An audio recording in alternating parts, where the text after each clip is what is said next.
आज आपणास कैरीचे लोणचे शिकायचे आहे। त्याच्यासाठी आपणास 5 किलो कैरी घ्यायची आहे।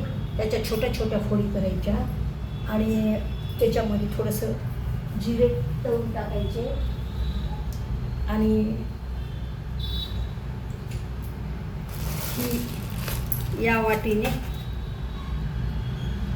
मोहरीची डाळ घ्यायची, अर्धा किलो डाळ घ्यायची अशी, आणि याच्यानं लाल 2 अंबारीची चटणी घ्यायची, 2 डब्बे, आणि 2 डब्बे मीठ टाकायचं आणि तेलामध्ये भाजायचं।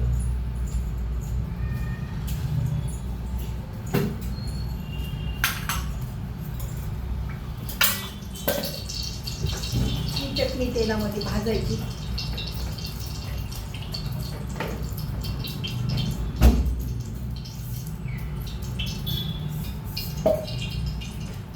आणि थोडंसं हिंग वगैरे टाकायचं असं।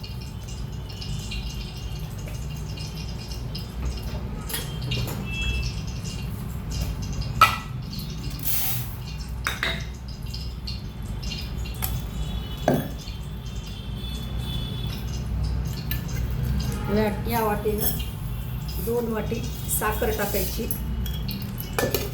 नुसता गूळ टाकायचा, अंबारीची लाल चटणी अशी तेलामध्ये भाजून घ्यायची।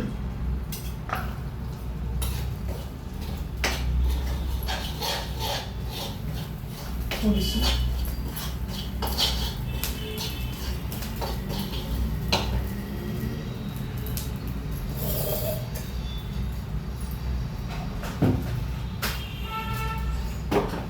पाव किलो अद्रक घ्यायचं।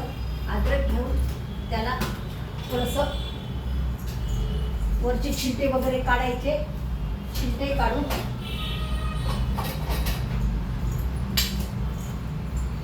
मिक्सरच्या पातेल्यामध्ये असं बारीक करायचं।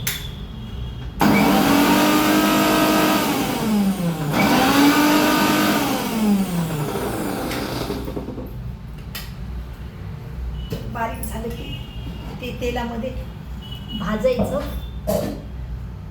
आणि ही लाल चटणी झाली अशी भाजली की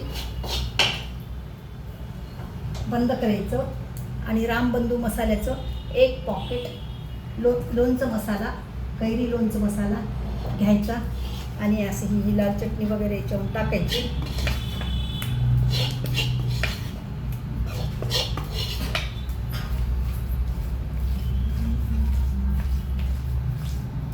मस्त असं हलू द्यायचं, हलवायचं, असं लालसर कलर येतो आणि हे झाल्याच्या नंतर, थंड झाल्याच्या नंतर एका डब्यामध्ये भरायचं आणि सज्जावर एका पातेल्यामध्ये असं पाणी ठेवून हे असं कापड वगैरे बांधून झाकण लावून असं ठेवायचं। हे आपलं कैरीचं खट्टा मिठ्ठा लोणचं तयार झालेलं आहे, वर्षभर टिकतं। प्रथमतः आधी 5 किलो कैरी घेऊन पाण्यामध्ये छोटे छोटे तुकडे करायचे आणि 1 दिवस पाण्यामध्ये धुयायचे, भिजू घालायचे आणि ते दुरडीमध्ये उपसायचे। उपसून नंतर ते कोरडे करायचे आणि त्याच्यामध्ये ही सगळी सामग्री टाकायची। आपलं खट्टा मिठ्ठा लोणचं वर्षभर टिकत असतं।